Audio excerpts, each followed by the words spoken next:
Hello everyone, নিবেদিতাস 49 blogs চ্যানেলে তোমাদের অনেক অনেক স্বাগত। আজ আবারও নিয়ে চলে আসলাম একটা নতুন ভিডিও। মুচমুচে বাঁধাকপির পকোড়া খেতে কিন্তু হয় অত্যন্ত স্বাদ। বাঁধাকপি পছন্দ করে না এমন কিন্তু মানুষজন খুব কমই পাওয়া যায়। আর শীতের দিনে এই রেসিপি খেতে, মানে এই মুচমুচে বাঁধাকপির পকোড়া খেতে ভীষণ ভালো লাগে। তো দেখে নিন আমি এই রেসিপিটা কিভাবে বানিয়েছি। তো প্রথমেই আমি বাঁধাকপিগুলোকে খুব ভালোভাবে কেটে নিয়েছি। তারপর আমি এর মধ্যে 5 টেবিল চামচের মতো বেসন অ্যাড করে দিলাম। তারপর আমি কিছুটা দিয়ে দিলাম কাঁচা লঙ্কা কুচি, আর দিয়ে দিলাম পরিমাণ মতো হলুদ, আর দিয়ে দেব স্বাদ মতো নুন, আর দিয়ে দেব কিছুটা কালো জিরে।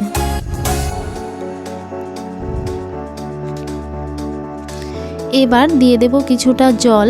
এবার আমি ভালোভাবে সমস্ত কিছুকে একসাথে ভালোভাবে মেখে নেব। তো ফাইনালি দেখতে পাচ্ছেন আমার মাখাটাও কমপ্লিট হয়ে গেছে। এবার আমি 5-7 মিনিটের জন্য এটা রেখে দিয়েছিলাম। তো এবার আমি কড়াইতে সাদা তেল দিয়ে এক এক করে পকোড়াগুলোকে ভেজে নেব। আর আমি খুব ছোটো মতো সাইজ দিয়েছি, বেশি বড় হলে খেতে একটা ভালো লাগে না। তো এই জন্য ছোটো ছোটো সাইজ করে একটু দিয়েছি, দেখতেও বেশ ভালো লাগে।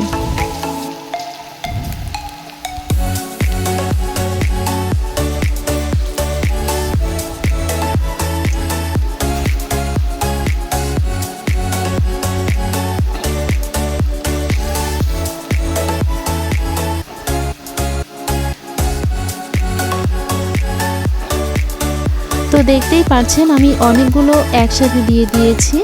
এবার আমি কিছুটা এক পিঠ লাল হওয়ার জন্য কিছুটা সময় রাখব।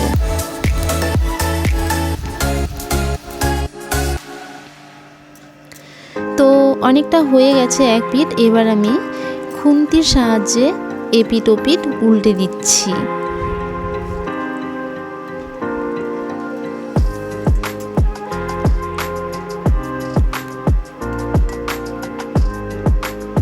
আর কে কে খেতে ভালোবাসেন অবশ্যই কিন্তু কমেন্ট করে জানাবেন। আমার কিন্তু ভীষণ ভালো লাগে এই বাঁধাকপির মুচমুচে পকোড়া খেতে।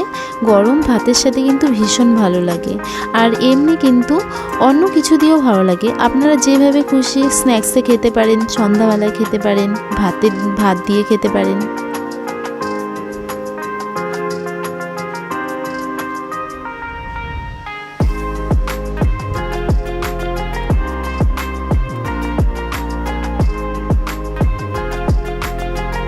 তো পকোড়াগুলো হয়ে গেছে, এবার আমি উঠিয়ে নেব। আপনাদের এই মুচমুচে বাঁধাকপির পকোড়া রেসিপিটি কেমন লাগলো? ভালো লাগলে অবশ্যই লাইক কমেন্ট করে জানাবেন। যারা যারা এখনও পর্যন্ত বাড়িতে ট্রাই করেননি তারা একবার হলেও ট্রাই করবেন, দেখবেন অবশ্যই ভালো লাগবে। তো সবাই ভালো থাকবেন, সুস্থ থাকবেন। ওকে, টাটা, বাই বাই। দেখা হবে আবার নতুন কোনো ভিডিওর সাথে। আর চ্যানেলটাকে অবশ্যই সাবস্ক্রাইব করবেন।